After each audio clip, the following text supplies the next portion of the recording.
Welcome students. आज आम my English book class 5 रो लेसन 1 से विषय आम आलोचना करवा। आम लेसन 1 रे the topic the monkey from rigor, the monkey from rigor यही टॉपिक नहीं कि ये प्रसंग नहीं कि आम आज शिक्षादान कार्यक्रम आरंभ करवा। ये चित्रटी देखिपार एठी अच्छी केवल बाघटी अच्छी, जंगली बाघटी रही जंगल बुलूची। एठी आउ गोटे चित्र अच्छी जो थे मांकड़टी बाघ उपर बसी। कि मजादार कथा, गोटे असंभव कथाटी घटी, इम्पॉसिबल कथाटी घटी जो बाघ उपरे मांकड़ बसी। अर्थात बाघ हूँ खादक, से खाई दिए। क्या खाइब ना मांकड़ है तार खाद्य, बाघ हूँ खादक।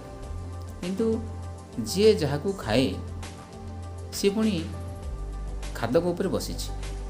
केते मजादार कथा, केते अद्भुत कथा। ताले यही अद्भुत कथा को लेकिरी आम आज जो टॉपिक अच्छी द मंकी फ्रॉम राइगर, ये टॉपिक रे आम पढ़ा गोटे कविता। अच्छा पिला माने, तुम तो जानिछ प्रति टॉपिक बा प्रति सब्जेक्ट को किसी सेशन रे भाग करा जाई थाए। ए lesson 1 the monkey from rigor ये कविताटी को मोट 4टी सेशन रे भाग करा जाइछि। सेई 4टी सेशन रो प्रथम सेशन टी बर्तमान आमे पाठ करिबा। प्रति प्रसंग को बा प्रति टॉपिक को विभिन्न सेशन से विभक्त करिछि। एठी हमें प्रथम सेशन कथा आलोचना करिबा। प्रथम सेशन रे अछि सोशलाइजेशन। ए सोशलाइजेशन रे अछि प्री रीडिंग। प्री रीडिंग रे कोन करिबा को देइछि प्रथम ताकू टिके पढिबा। तुम माने मध्य मो सहित पढि परिबो। लुक एट द पिक्चर, ए चित्रटी को तुमे देखो। In one of pictures A monkey is riding A tiger. प्रथम यही चित्र भितर, प्रथम चित्र भितर मांकड़टीए बाघ उपरे बसी। अर्थात बाघ उपरे मांकड़टी सवार होइछि। Will the monkey be happy riding the tiger? ये प्रश्नटी आसुची, मांकड़टी बाघ उपरे बसी खुशी अच्छी कि? इन द अदर पिक्चर, ये तो द्वितीय पिक्चरटी अच्छी, the tiger is there but the monkey is not there. किंतु ए चित्र रे बाघटी अच्छे एकाकी, किंतु एठी मांकड़ नाही। देखो प्रथम पिक्चरटी रे बाघ उपरे मांकड़टी बसी। प्रश्न होची बाघ उपरे मांकड़टी बसिकी खुशी अच्छी कि? द्वितीय चित्र रे केवल बाघ एकाकी जंगल रे बुलुची, किंतु एठी मांकड़ नाही।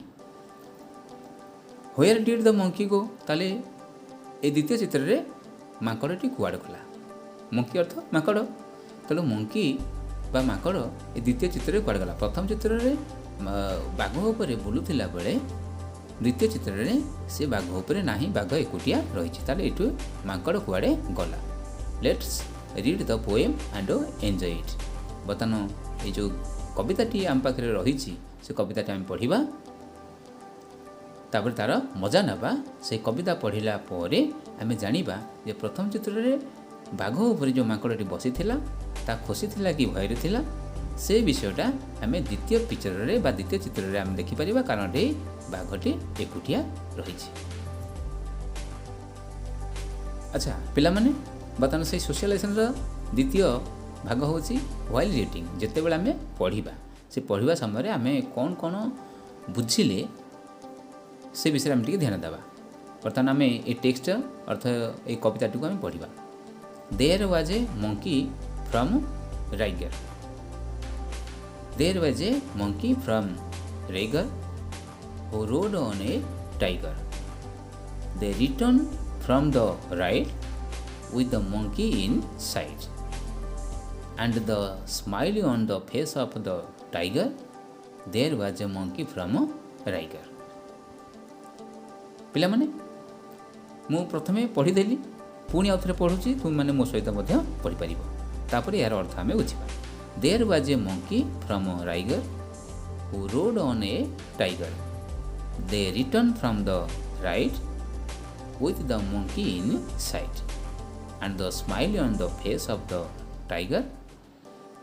There was a monkey from Raigar. ପିଲାମାନେ ଆମେ ତ ଦୁଇଥର ପଢ଼ିଦେଲେ, ପୁଣି ଆଉ ଥରେ ଆମେ ପଢ଼ି ଦେଇପାରିବା। କାରଣ ଯେତେ ତୁମେ ବାରମ୍ବାର କବିତାଟିକୁ ପଢ଼ିବ ବା କୌଣସି ଗପଟିକୁ ପଢ଼ିବ, ସେଥିରୁ ପଢ଼ିବା ସମୟରେ ଆମେ କିଛି କିଛି ବୁଝି ଦେଇଥାଉ। ତେଣୁ ଆମେ ଆଉ ଥରେ ପଢ଼ିବା। There was a monkey from Raigar who rode on a tiger. They returned from the ride with the monkey inside and the smile on the face of the tiger. There was a monkey from Raigar. ତାହେଲେ ପିଲାମାନେ ଆମେ ତ କବିତାଟି 3 ଥର ପଢ଼ିଦେଲେ। ଏଥର ଏହାର କଠିନ ଶବ୍ଦ ଗୁଡ଼ିକୁ ଆଗ ଟିକେ ମନେ ରଖିବା, ଜାଣିବା। ତାପରେ ଏ କବିତାର ଭାବଧାରାଟା କ'ଣ ତୁମେ ମନକୁ ମନ ବୁଝି ଯାଇଥିବ କିମ୍ବା ମୁଁ ତୁମକୁ କହିଦେବି। କାରଣ କଷ୍ଟ ଶବ୍ଦର ଅର୍ଥ ବୁଝିଗଲା ପରେ ଆମେ ଜାଣିପାରିବା ଯେ ପ୍ରଥମେ ଯେଉଁ ପାର୍ଟ 1ରେ ଥିଲା, ଯେଉଁ ପ୍ରି ରିଡ଼ିଂରେ ଯେତେବେଳେ ପଚରାଯାଇଥିଲା ଯେ ମାଙ୍କଡ଼ଟି ବାଘ ଉପରେ ବସିଥିଲା ଏବଂ ଦ୍ୱିତୀୟ ଚିତ୍ରରେ କେବଳ ବାଘ ଅଛି କିନ୍ତୁ ମାଙ୍କଡ଼ ନାହିଁ। କୋଶ୍ଚିନ୍ ଥିଲା ମାଙ୍କଡ଼ଟି ଗଲା କୁଆଡ଼େ। ତାହେଲେ ଏଇ କବିତାରେ ଥିବା କଠିନ ଶବ୍ଦ ଗୁଡ଼ିକ ଆମେ ତା'ର ଅର୍ଥ ଜାଣିଲା ପରେ ଆମେ ବୁଝିଯିବା ଯେ ମାଙ୍କଡ଼ଟି ଗଲା କୁଆଡ଼େ, ବାଘ କାହିଁକି ଦ୍ୱିତୀୟ ଚିତ୍ରରେ ଏକୁଟିଆ ରହିଛି। ବର୍ତ୍ତମାନ ଆମେ ତା'ର କଠିନ ଶବ୍ଦ ଗୁଡ଼ିକୁ ଆମେ ଜାଣିବା। ଠିକ୍ ଅଛି ପିଲାମାନେ, ବର୍ତ୍ତମାନ ଆମେ ଏଇ କବିତାର ପ୍ରତି ଧାଡ଼ିର ପ୍ରତି ଶବ୍ଦର ଅର୍ଥ ଗୁଡ଼ିକ ଆଗ ଜାଣିବା, ଓଡ଼ିଆ ଅର୍ଥ ଜାଣିବା। ତାପରେ କବିତାର ଭାବଧାରା ଭାବାର୍ଥ ବୁଝିବା ଏବଂ ମାଙ୍କଡ଼ଟି କୁଆଡ଼େ ଗଲା ତାକୁ ଆମେ ଖୋଜିବା। ତୁମମାନେ ଏଇ ଯେଉଁ ଶବ୍ଦ ଯେତିକି ଅଛି, ଆମ ପାଖରେ 6ଟି ଧାଡ଼ି ରହିଛି, 6ଟି ସେଣ୍ଟେନ୍ସ ରହିଛି। ଏଇ 6ଟି ସେଣ୍ଟେନ୍ସରେ ଯେତୋଟି ୱାର୍ଡ଼ ଅଛି, ଯେତୋଟି ଶବ୍ଦ ଅଛି, ତୁମେ ସେ ଭିତରୁ କିଛି ଶବ୍ଦର ଅର୍ଥ ନିଶ୍ଚୟ ଜାଣିଛ। ତଥାପି ଆମେ ସବୁ ଶବ୍ଦର ଅର୍ଥ ଗୁଡ଼ିକ ଲେଖିଦେବା, କାଳେ ଆମେ ଭୁଲି ଯାଇଥିବା। ତେଣୁ ପୁଣି ଥରେ ତାକୁ ମନେ ପକାଇଦେବା। ପ୍ରଥମ ଧାଡ଼ିର ଶବ୍ଦ ଗୁଡ଼ିକର ଅର୍ଥ ଆମେ ବର୍ତ୍ତମାନ ବାହାର କରିବା। There was a monkey from Raigar. ଏ ଧାଡ଼ିରେ ଅଛି କେତୋଟି ଶବ୍ଦ ଅଛି ନା 6ଟି ଶବ୍ଦ ରହିଛି। ତାହେଲେ ଦେୟାର ଅର୍ଥ ସେଠାରେ, ୱାଜ୍ ଥିଲା, ଏ ଗୋଟିଏ, ମଙ୍କି ମାଙ୍କଡ଼, ଫ୍ରମ୍ ଠାରୁ, ରାଇଗର ଅର୍ଥ ରାଇଗର ହେଉଛି ଏଠାରେ ଗୋଟିଏ ଜାଗାର ନାଁ।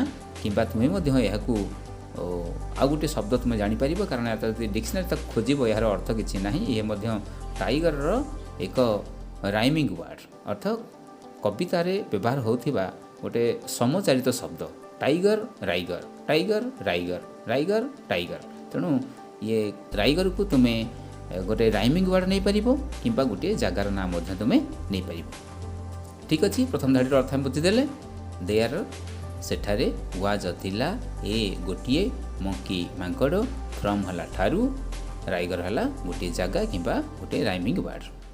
ବର୍ତ୍ତମାନ ଦ୍ୱିତୀୟ ଧାଡ଼ିଟି ପଢ଼ିବା ଏବଂ ତା'ର ଶବ୍ଦ ଗୁଡ଼ିକର ଅର୍ଥ ଜାଣିବା। ହୁ ରୋଡ୍ ଅନ୍ ଏ ଟାଇଗର। ଏଠାରେ ଆମ ପାଇଁ ଅଛି କେତୋଟି ନା 5ଟି ଶବ୍ଦ ରହିଛି, 5ଟି ୱାର୍ଡ଼ ରହିଛି। ହୁ କିଏ ବା ଯିଏ, ରୋଡ୍ ସବାର ହୋଇଥିଲା ବା ଚଢ଼ିଥିଲା, ବସି ବୁଲୁଥିଲା, ଅନ୍ ଉପରେ, ଏ ଗୋଟିଏ, ଟାଇଗର ବାଘ। ଠିକ୍ ଅଛି, ତୃତୀୟ ଧାଡ଼ିକି ଆମେ ଯିବା, ତୃତୀୟ ସେଣ୍ଟେନ୍ସକୁ ଯିବା ବା ଥାର୍ଡ଼ ସେଣ୍ଟେନ୍ସକୁ ଯିବା। ଦେ ରିଟର୍ଣ୍ଣ ଫ୍ରମ୍ ଦ ରାଇଟ୍। ଏଠାରେ ଆମ ପାଖରେ ମଧ୍ୟ ଅଛି 5ଟି ୱାର୍ଡ଼ ରହିଛି। ଦେ ସେମାନେ, ରିଟର୍ଣ୍ଣ ଫେରିଲେ, ଫ୍ରମ୍ ରୁ, ଦି ଟି ବା ଫ୍ରମ୍ ଦି ରାଇଟ୍। ରାଇଟ୍ ହେଉଛି ଆମର ବୁଲାବୁଲି ବା ଯେଉଁଟା ସେ ଚଢ଼ିଥିଲା କାହା ଉପରେ, ସବାର ହୋଇଥିଲା, ସବାରରୁ, ରାଇଟ୍। ତ ଫ୍ରମ୍ ଦ ରାଇଟ୍ ଅର୍ଥ ସବାରରୁ ବା ବୁଲାବୁଲିରୁ। ଦେନ୍ ଫୋର୍ଥ ଲାଇନ୍ରେ ଆମେ ପଢ଼ିବା, fourth sentence, with the monkey inside. ଏଠାରେ ଅଛି ଆମ ପାଇଁ 4ଟି ଶବ୍ଦ ଅଛି, 4ଟି ୱାର୍ଡ଼ ଅଛି। ୱିଥ୍ ସହିତ, ଦି ହେଲା ଟି, ମଙ୍କି ମାଙ୍କଡ଼, ଇନସାଇଡ୍ ଅର୍ଥ ଭିତରେ। ଭିତର ଅର୍ଥ ଆମେ ଜାଣିଛେ। ତାର ପଞ୍ଚମ ଧାଡ଼ି ଅର୍ଥ ଫିଫ୍ଥ ଲାଇନ୍ ଟିକେ ପଢ଼ିବା। And the smile on the face of the tiger. ଏଠାରେ ଆମର ଅଛି କେତୋଟି ଅଛି, 9ଟି ୱାର୍ଡ଼ ଅଛି। ଆଣ୍ଡ ଏବଂ ଦି ଟି ସ୍ମାଇଲ୍ ମୁରିକି ହସିବା, ଅନ୍ ରେ ଦି ଟି ଫେସ୍ ମୁହଁ ଅର୍ଥ ଅନ୍ ଦି ଫେସ୍ ମୁହଁରେ, ଅଫ୍ ଦି ଟାଇଗର ଅର୍ଥ ବାଘର, ଅଫ୍ ହେଉଛି ର, the tiger of the tiger ବାଘର। ଦେୟାର ତାପରେ ଲାଷ୍ଟ ବାକ୍ୟଟିକୁ ଆମେ ପଢ଼ିବା, ଲାଷ୍ଟ ସେଣ୍ଟେନ୍ସ ପଢ଼ିବା। There was a monkey from Riger. ଏଠାରେ ଅଛି ଆମର 6ଟି ଶବ୍ଦ ଅଛି, 6ଟି ୱାର୍ଡ଼ ଅଛି। ଦେୟାର ସେଠାରେ, ୱାଜ୍ ଥିଲା, ଏ ଗୋଟିଏ, ମଙ୍କି ମାଙ୍କଡ଼, ଫ୍ରମ୍ ଠାରୁ ବା ରୁ, ଏବଂ ରାଇଗର ଏହାକୁ ତୁମେ ଜାଗାର ନାଁ ନେଇପାରିବ କିମ୍ବା ଗୋଟେ ରାଇମିଂ ୱାର୍ଡ଼ ମଧ୍ୟ ନେଇପାରିବ। ଫ୍ରମ୍ ରାଇଗର ଅର୍ଥ ରାଇଗର ରୁ। ତାହେଲେ ପିଲାମାନେ ବର୍ତ୍ତମାନ ଆମେ ତ ଯେଉଁ କବିତାଟିର ଥିଲା 6ଟି ସେଣ୍ଟେନ୍ସ ଥିଲା, 6ଟି ଧାଡ଼ି ଥିଲା, ସେ ଧାଡ଼ିର ପ୍ରତ୍ୟେକ ଶବ୍ଦର ଅର୍ଥକୁ ଆମେ ବୁଝିଗଲେ ଏବଂ ବର୍ତ୍ତମାନ ଆମେ এই কবিতার ভাবার্থ জানিবা କ'ଣ ଅଛି। ହଁ ଏଥିରେ ପିଲେ କହିଦେଉଛି, ଏଠି ଆମର 2 ବା 3ଟି ୱାର୍ଡ଼କୁ ନେଇକି ଗୋଟେ ଅର୍ଥ କିଭଳି ବାହାରୁଛି ଦେଖିପାରିବା। ଫ୍ରମ୍ ରାଇଗର ଅର୍ଥ ରାଇଗର ରୁ, ଫ୍ରମ୍ ଦି ରାଇଡ୍ ବୁଲାବୁଲି ରୁ, ଏଠି ଅଛି ଅନ୍ ଦି ଫେସ୍ ମୁହଁରେ, ଅଫ୍ ଦି ଟାଇଗର ବାଘର। ଆଉ ଥରେ କହିଦେଉଛି, କେଉଁଟା 2-3ଟା ଶବ୍ଦ ମିଶିକି ଗୋଟିଏ ଅର୍ଥ କରୁଛି। ଫ୍ରମ୍ ରାଇଗର ରାଇଗର ରୁ, ଫ୍ରମ୍ ଦି ରାଇଡ୍ ବୁଲାବୁଲିରୁ, ଅନ୍ ଦି ଫେସ୍ ମୁହଁରେ, ଅଫ୍ ଦି ଟାଇଗର ବାଘର। ଠିକ୍ ଅଛି ପିଲାମାନେ, ବର୍ତ୍ତମାନ ଆମେ ଏ କବିତାର ଭାବାର୍ଥ ବୁଝିବା ଏବଂ ଖୋଜିବା ମାଙ୍କଡ଼ ଗଲା କୁଆଡ଼େ। ଆଚ୍ଛା ପିଲାମାନେ, ତୁମମାନେ ତ କଠିନ ଶବ୍ଦର ଅର୍ଥ ଗୁଡ଼ିକ ଜାଣିଲ। ବର୍ତ୍ତମାନ ଆମେ ଏ କବିତାର ପ୍ରତି ଧାଡ଼ି ଗୁଡ଼ିକର ଅର୍ଥ ଟିକେ ଜାଣିବା। ଜାଣିସାରିଲା ପରେ ଆମେ ଜାଣିବା ଯେ ମଙ୍କି ଅର୍ଥ ମାଙ୍କଡ଼ଟି କୁଆଡ଼େ ଗଲା। ବର୍ତ୍ତମାନ ପ୍ରଥମ ଧାଡ଼ିଟି ଆମେ ତା'ର ଅର୍ଥ ଜାଣିବା। There was a monkey from Riger. ରାଇଗରରେ ମାଙ୍କଡ଼ଟିଏ ରହୁଥିଲା, ଅର୍ଥ ରାଇଗର ଜାଗାରେ ମାଙ୍କଡ଼ଟିଏ ଥିଲା। Who rode on a tiger, ଯିଏକି ବାଘ ଉପରେ ସବାର ହୋଇଥିଲା, ଅର୍ଥ ବାଘ ପିଠିରେ ବସିଥିଲା। ସେମାନେ ବୁଲାବୁଲି କରିବାକୁ ଗଲେ। ଦେ ରିଟର୍ନ ଫ୍ରମ୍ ଦ ରାଇଡ୍, ସେମାନେ ଯେତେବେଳେ ବୁଲାବୁଲି କରିକି ଫେରିଲେ। ୱିଥ୍ ଦ ମଙ୍କି ଇନସାଇଡ୍, ମାଙ୍କଡ଼ଟି ଭିତରେ ରହିଯାଇଥିଲା। ଇନସାଇଡ୍ ଅର୍ଥ କ'ଣ ପିଲେ? ଭିତରେ। କାହା ଭିତରେ ରହିଥିଲା? ତୁମକୁ ଏଇଟା ମୁଁ ରଖିଦେଉଛି, ତୁମେ ଲୁଚେଇକି ରଖୁଛି, ତୁମେମାନେ କହିପାରିବ। ଇନସାଇଡ୍, ସେ ଭିତରେ ଥିଲା, ଅର୍ଥାତ୍ ମାଙ୍କଡ଼ଟି ଥିଲା କେଉଁଠି ଥିଲା ନା ଭିତରେ ଥିଲା। And the smile on the face of a tiger, ଏବଂ ବାଘ ମୁହଁରେ ହସ ଥିଲା, ମୁରୁକି ହସୁଥିଲା। ସେ ମୁରୁକି ହସୁଥିଲା, ଭାରି ଖୁସି ଜଣାପଡ଼ୁଥିଲା। ଜାଣିପାରୁଥିବ ଏଥର, ୱିଥ୍ ଦ ମଙ୍କି ଇନସାଇଡ୍, ମାଙ୍କଡ଼ଟି ଭିତରେ ଥିଲା। And the smile on the face of the tiger, ଏବଂ ବାଘ ମୁହଁରେ ହସ ଫୁଟି ଉଠୁଥିଲା। There was a monkey from Riger, ଯେଉଁ ମାଙ୍କଡ଼ଟି ରାଇଗରରେ ରହିଥିଲା ବା ରାଇଗର ଜାଗାରେ ରହୁଥିଲା, ସେଇ ମାଙ୍କଡ଼ଟି ବାଘ ଉପରେ ବସି ସବାର ହୋଇଥିଲା।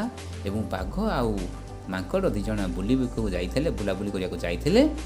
ଯେତେବେଳେ ସେମାନେ ଫେରିଲେ, ଦେ ରିଟର୍ନ ଫ୍ରମ୍ ଦ ରାଇଡ୍, ଯେତେବେଳେ ସେମାନେ ବୁଲାବୁଲି କରିକି ଫେରିଲେ, ମାଙ୍କଡ଼ କେଉଁଠି ଥିଲା?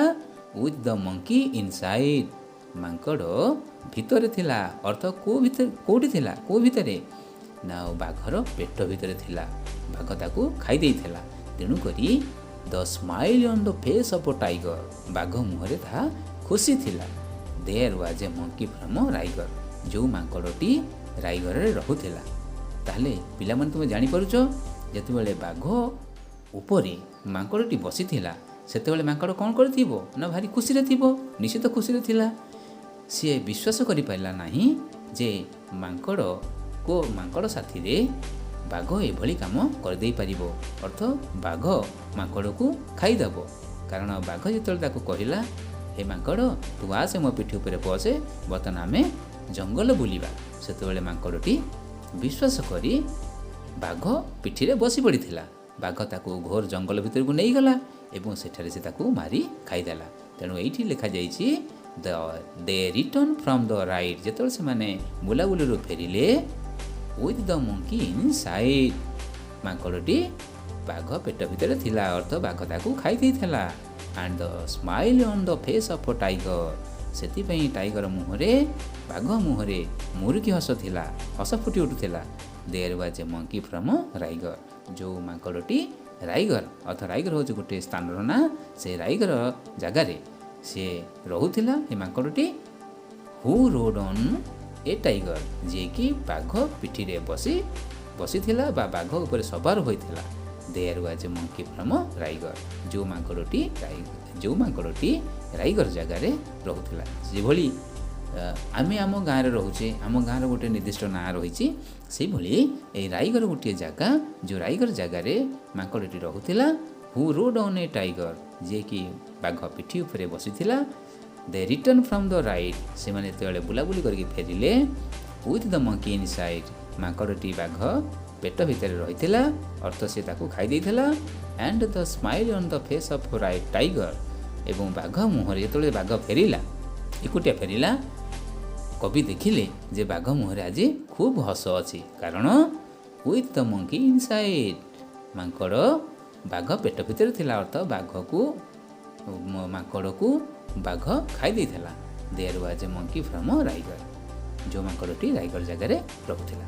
ତାହେଲେ ପିଲାମାନେ ଆମେ ଏହି କବିତାରୁ ଏତିକି ନିଶ୍ଚିତ ବୁଝିଲେ ଯେ କୌଣସି ବିପଜ୍ଜନକ ପଶୁ ବା ବିପଜ୍ଜନକ ଜନ୍ତୁ ବା ବିପଜ୍ଜନକ ଲୋକଙ୍କ ସହିତ ଯଦି ଆମେ ରହିବା ଚଳିବା, ତାହେଲେ ଟିକିଏ ଭାବିଚିନ୍ତି ଚଳିବାକୁ ପଡ଼ିବ। ତାଙ୍କ ସହିତ ମିଳାମିଶା କରିବାକୁ ପଡ଼ିବ। ଅର୍ଥ ହିଂସ୍ର ଜନ୍ତୁଙ୍କ ଠାରୁ ଆମେ ଟିକେ ଦୂରେଇ ରହିବାକୁ ପଡ଼ିବ।